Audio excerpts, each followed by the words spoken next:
Hi, I'm Megan. I'm Colin, and this is Pet Sitter Confessional, an open and honest discussion about life as a pet sitter.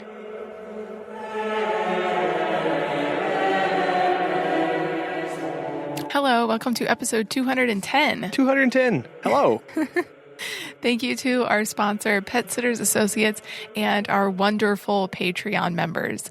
If you would like to learn more about supporting us every month with the price of a cup of coffee and helping to continue this show, you can go to petsitterconfessional.com/support. And just for our Patreon supporters, we are releasing modules about podcasting for your pet sitting business. The next module will be Module 3 on how to rock an interview for your podcast, whether you're an extrovert or not. Also, a couple weeks ago, you may have heard us mention website templates that were specifically designed for pet sitters and dog walkers. Well, Michaela with Pet Marketing Unleashed, she was on back in episode 143. She has created these templates and she walks you through exactly how to customize them for your business and exactly how to use them for the future. So you can just set it up and go. If you are interested in checking these out and getting a discount, you can go to petsitterconfessional.com/listen, and it's right at the top of the screen. And if you want the discount, it's PSC10 for 10% off. We have quite a doozy of a topic today, and I am very interested in hearing everybody's thoughts. Yeah, today is about coming together as an industry. So we have seen a little bit of a disturbing trend in the last several months and in the past few years as more and more people have entered the industry, particularly last year. Existing providers have really looked for ways of differentiation for themselves. And that's not bad. We're all trying to find ways to set ourselves apart and find our niche of services and clientele. But the disturbing part is how people are starting to do this. Yeah, we've seen an increase in putting others down or making fun of others in their advertisements. Basically, these look like showing what a quote-unquote new sitter or a part-time sitter looks like and their quality of work. And it's usually shown to be terrible and not reliable. So let's be really clear about this. Attempts to make yourself look better by slinging mud and tearing others down will only hurt you and your business in the long term. It's really not okay, and it's really not cool. It may come across as you may try to do it in a funny way, but many of these rely on stereotypes and really, at the end of the day, marginalize others in this industry. Yeah, I think we need to stop putting others down, other pet sitters, for doing it differently than we run our businesses. Different doesn't mean bad. It just means different. And honestly, many of these attacks against other sitters and other walkers are based on either fear of losing business or feelings of superiority. So we have to remember two important things. One, there is plenty of business for everyone. There are so many dogs and cats. There are not enough providers to take care of all of the pets. And then we also need to remember that everyone starts somewhere. Like we talked about on the social media episode, everybody starts at zero. Everybody starts with not knowing anything in their business. Yeah, looking back to where we started and what we knew 10 years ago, it's almost embarrassing to think about just how little we knew about pet care. Yeah, basically nothing. Yeah, and really the vast majority of people coming into pet care these days probably know about 10 times more than what we did back then. And everyone is like that. As you just said, Megan, everyone starts somewhere. So why attack them and tear them down for starting and trying something? Part of being in business for a long time is that you've learned way more things than you've probably forgotten. And sometimes it's hard to even remember what we don't know. Additionally, these kind of negative ads or talking bad about others directly reflects you and your business. I can't stress that enough. A very real statistic is that there is a huge number of people entering the industry through non-traditional means, through app-based platforms or other websites. And I actually recently read a stat from a Rover investment call that said something like 93% of their providers are brand new to the industry, and less than 1% were existing businesses. So who is mentoring those 93%? We all wish we would have had help when we started. So where is that coming from? Megan, you mentioned that last year in 2020 saw a massive number of people leaving their job or starting a side hustle, and many turned to the pet care space. Yeah, if you go on Indeed right now, which we have been doing, or you do a Google search for dog walker job, you'll probably see ads in there from major chains and major players. And in our tiny area of 30-something thousand people, Rover is taking out job ads in every small town in the county and the surrounding counties. And we actually just talked to a lady recently in our area who had, quote, applied for the job. She was super excited about getting started and she had tons of questions. And so we answered some of those for her. But it was just interesting, this rhetoric of, I applied for the job, to be a Rover sitter or a WAG walker. But she was really interested in testing the waters, but didn't know how to get started or where to turn for help. So instead of making fun of her or talking bad about, quote, those sitters to our clients in our community, we openly are asking for help getting connected with more people exactly like her. And why is that? Because we are really passionate about making sure everyone that is working in pet care is educated, connected, and as equipped as possible for their job. Yeah, you are the representative for the pet care industry in your town. Even if you have thousands of dog walkers in your city, you are the representation of what it means to be a pet sitter and dog walker. And we have to remember that there are exceptional pet care providers on Rover. There are exceptional pet care providers on WAG. There are exceptional pet care providers that are independent and run their own businesses. So regardless of how you are listed, whether you do this as your only thing full-time or it's among others, there are people out there who take this very seriously and try to constantly improve.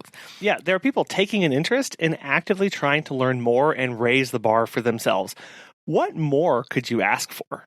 And I even saw the other day in a Facebook group something about how you can't call yourself a professional since there's no industry standard. Yeah, I think I saw that. It was in the dog. It's for dog trainers. There's no industry standard for dog trainers, and same goes for pet sitters and dog walkers. And that's really, really hard to hear because we don't like hearing that. So as an industry, what does that mean to us? What does being a professional mean? We've actually talked about this many times on the podcast, but it definitely fits here too. Being a professional means you're trying to improve your skills. You're putting in effort to do better and try new things.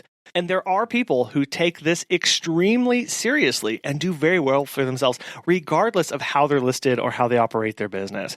They are, for all intents and purposes, industry professionals because of how they treat their clients, how they treat their continuing education, and the training that they do to continue to better themselves. Something that will help you to be better is insurance. As pet care professionals, your clients trust you to care for their furry family members. Pet Sitters Associates is here to help. For over 20 years, they have provided thousands of members with quality pet care insurance. If you work in the pet care industry or want to make your passion for pets into a profession, you can take your career to the next level with flexible coverage options, client connections, and complete freedom in running your business. Learn why Pet Sitters Associates is the perfect fit for you and get a free quote today at petsitllc.com. You can get a discount when joining by clicking membership Pet Sitter Confessional and use the discount code confessional at checkout to get $10 off today.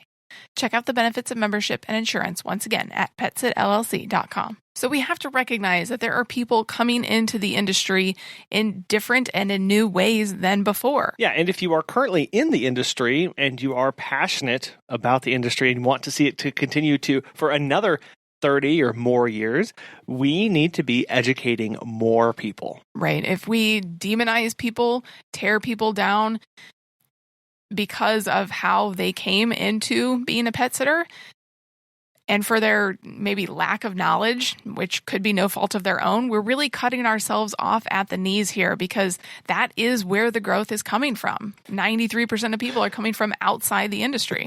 Yeah, whether you agree with that or not, whether you recognize that as reality or not, more people are coming into the industry, and there are thousands of people listed on these services that are just waiting to be tapped and brought into the community. And I know you'll say, well, I've tried that before. I can't tell you really how many times we've heard that, but at least you try. And that's all this is. It's providing open door opportunities for people to come and seek out help if they need it. When we had started in 2012 in Lubbock, we had some private clients, but we were also listed on Rover, and we literally knew nothing about dog walking and pet sitting. We had started from zero. but we knew that we wanted to walk dogs and be around pets. And so if somebody had reached out to us, I can venture to say that we probably would have said yes, that we do want to network with you. We will refer clients back and forth to you. We do want to collaborate on social media posts and tag each other. We do want to attend monthly meetups and share and learn more, because really this is a lonely industry. It's unregulated. And because it's unregulated, there are no steps from zero to successful.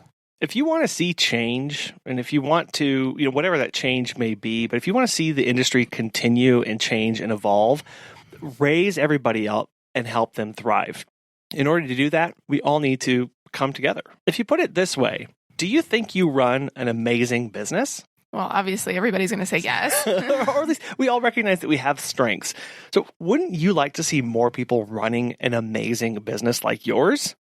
Yeah. Yes. So you have to look at people as collaborators instead of competition. You have to look at new people entering into the industry, regardless of how they do that, as collaborators, as ways to help and bolster and increase not just the popularity of pet sitting, but the robustness of it as well. Well, and so we do that through mentoring and educating. Yeah. Giving back. That's really where this comes from. The title of this episode is called Coming Together, sharing things. And I think a lot of this is giving back and extending ourselves.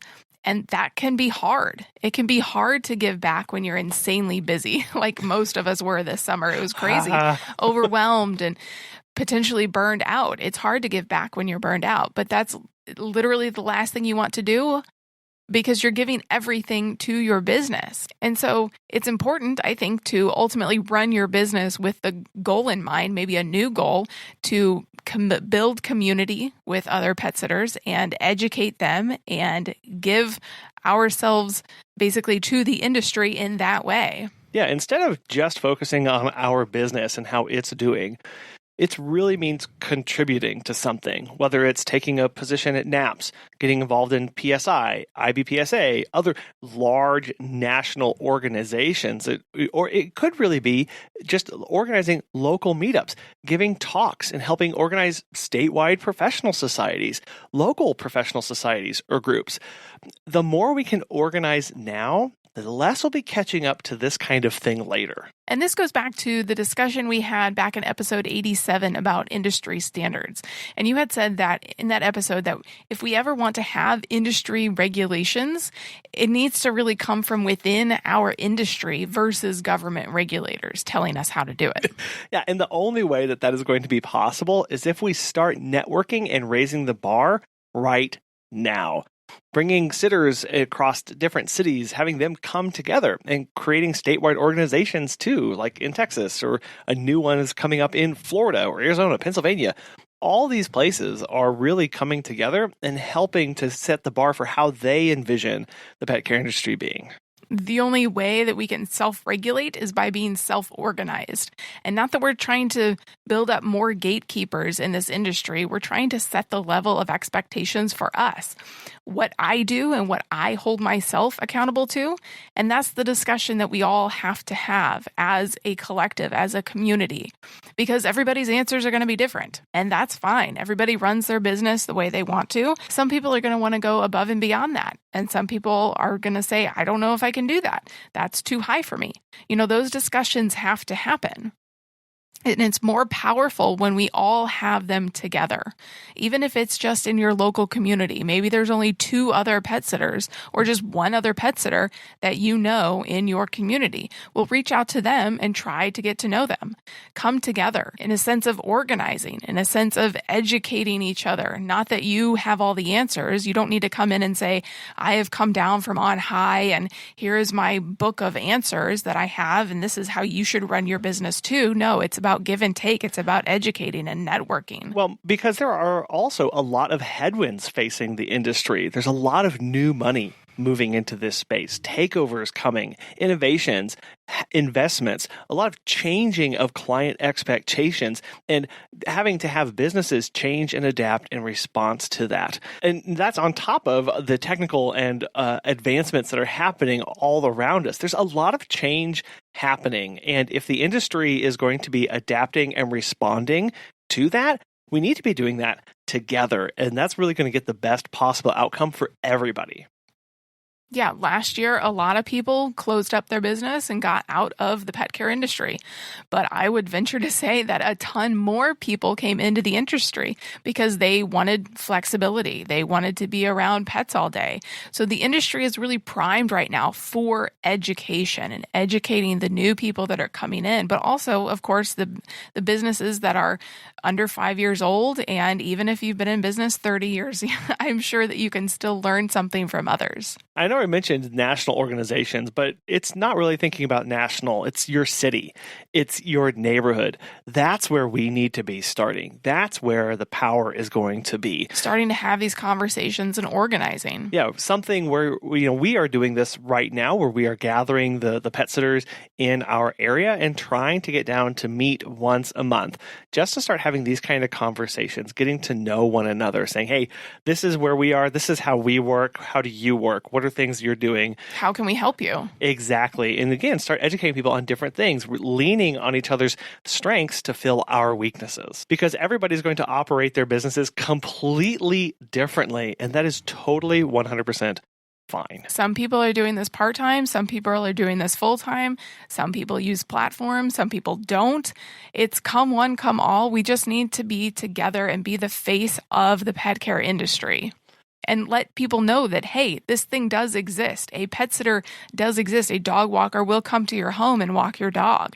And here are the faces of that industry. Because that's another thing. It's educating the public on this. Most people still don't even know what we do, that there are pet sitters out there.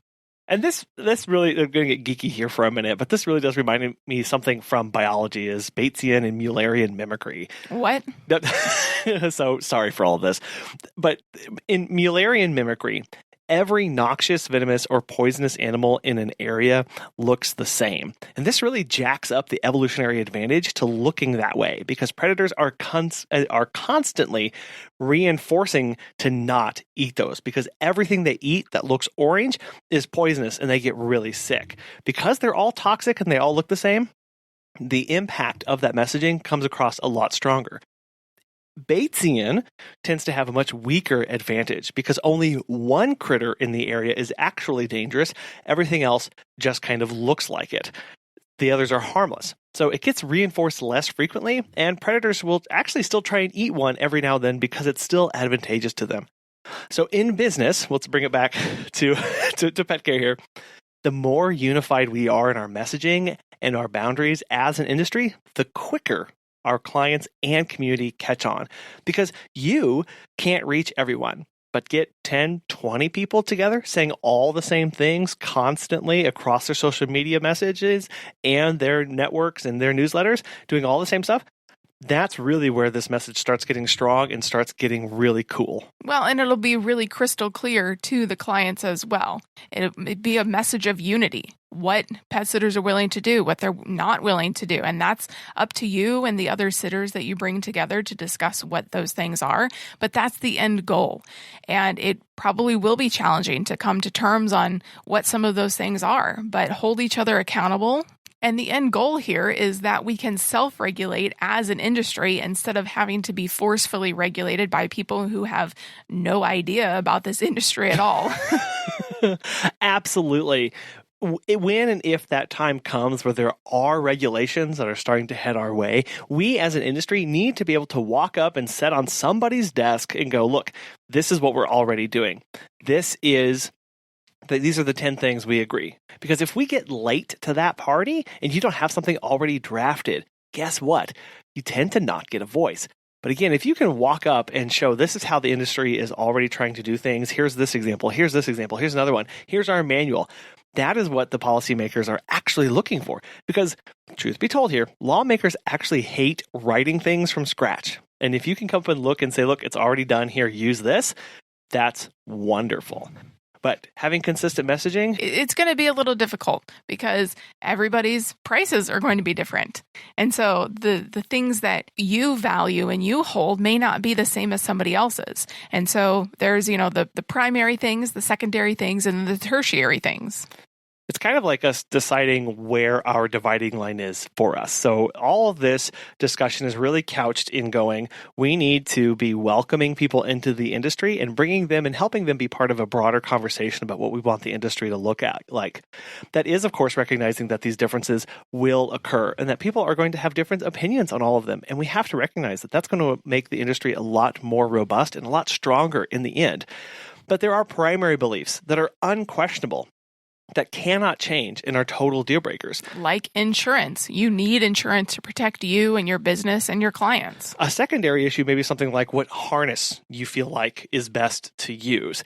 Everybody's different, and you don't need to go on a full crusade and try and convert everybody here. The actual point is to educate and be open to being educated about different ways of doing things. It doesn't mean you have to agree. That just means that you are at least open to hearing other people's opinions. Yeah, it's going, is this of primary importance to me and the industry, or is this a secondary and tertiary thing?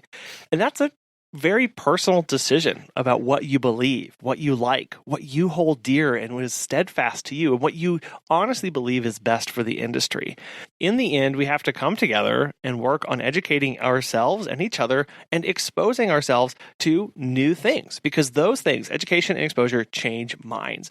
So if you bring someone into your group that operates differently, through education, through community, you'll be surprised at just how quickly people can change. And we have to be honest and say more lessons are caught than taught, right? We get more through just being exposed and around different ways of operating and see how it can influence our lives and how we can operate our businesses like that. Well, especially since you don't know what you don't know. Like us, 10 years ago, we knew nothing. We didn't even know what we didn't know at the time.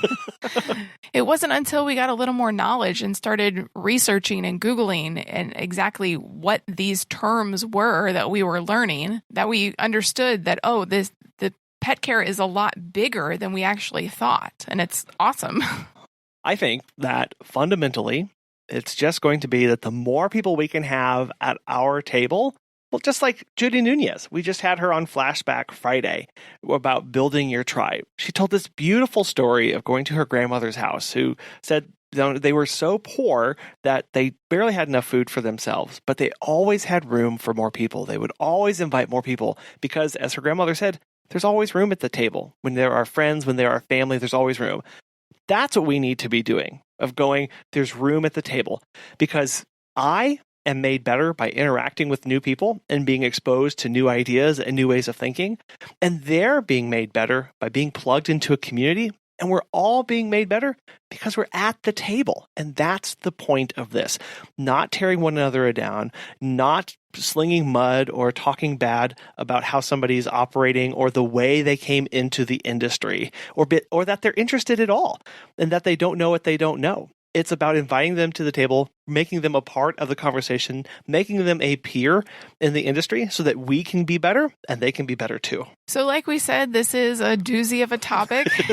I'm sure you have maybe different opinions than we do, and we would love to hear them. You can send us an email at feedback@petsitterconfessional.com, or you can get connected with us on LinkedIn and Instagram @PetSitterConfessional. Pet business coach Natasha O'Banion is going to answer the question, how do you deal with phone calls? Yeah, so I use Grasshopper. I've used them for years and I've loved them. Google Voice nowadays, G Suite offers the same features, but Grasshopper has like the hold music and the press 1, dial 3. It has our cool intro. So when people call our phones, first of all, it says, did you know you can book us directly online? Did you know? So first of all, when a client calls us, half the time they end up hanging the phone up. Like, go call. Yeah. And it's first thing that says, thank you for calling Walker Van and Ruby. Did you know you can book us directly online? So we're now directing clients to go to where we want them to go. I know a bunch of us are introverts and we run from the phone like it's the plague. I have a couple girlfriends who don't even set up their voicemail because they're like, I don't even want a voicemail. The clients have to text me. but we can direct the phones to go where it needs to go. So I typically do not get phone calls from clients. It usually will be like an emergency, like, oh my goodness, I forgot to turn the stove off. Can you tell the walker to turn the stove? Like, it's something strange. We rarely get phone calls because our clients know they can book, they can talk to us in the app, so they typically go there. So for phones, I would try to redirect the client to where you want them to go. Hey, did you know you can go directly into Time to Pet, into Precise, into Check Pet Check? Direct them on where you want them to go, because half of the things that they're calling for is usually, hey, I want to book something, or hey, I want to cancel something. Did you know you can actually access your account directly in our software? And they usually hang up and just go there. So the overwhelming of phone calls is only because you are telling the client to call you. I see this all the time. My clients are like, oh my God, Natasha, my phones are nuts. And I go on their website, I go on their Google, I go on their Yelp, and I say, well, you telling everyone to call you. Every time I check for your business, it says to call you. I look for a booking, I look for something to move forward, and the call of action is to call you. So clients are going to call you. It's literally as simple as that. Change the call to action, and I promise you your phones will decrease significantly. We service 4 states, and our phones hardly ring. Yeah, it's being intentional about that, and not just changing it, but pointing them somewhere else of actually how you want them to interact with you, because you are training them. You are building in these systems. You are building in these processes that people are going to remember. And if you tell them to do something, shockingly, as you said, they're going to do it. So we need to redirect, just like we do with pets and dogs and other animals, redirect to a better behavior that we actually want them to show. We teach our clients how to treat us. We teach our clients how to act. Our clients are more than capable of doing an app or a booking. They do this for every other company in the world. Okay. I can't hardly call anybody that I want to go to. If I want to shop at Nordstrom's, I can't call somebody. If I want to, get a quote on my house, I can't call someone.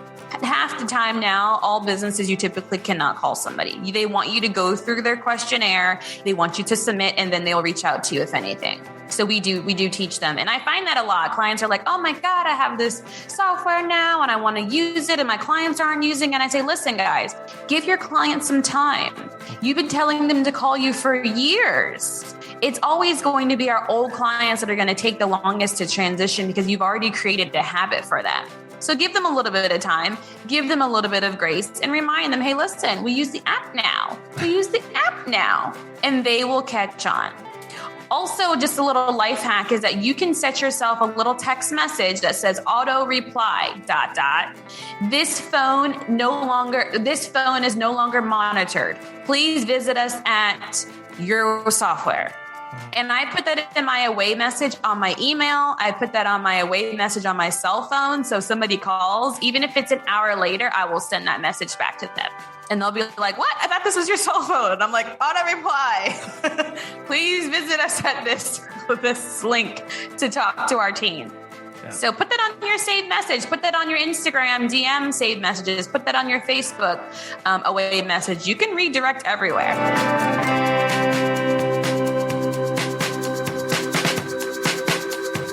Natasha runs a dog walking business, but she's also a powerhouse pet business coach. And if you would like her to walk you through your own pet business and be your personal pet business coach, you can go to startscalesale.com and use the code PSC20 for 15% off her coaching. We want to thank our sponsor, Pet Sitters Associates, and our awesome Patreon members who support us every month.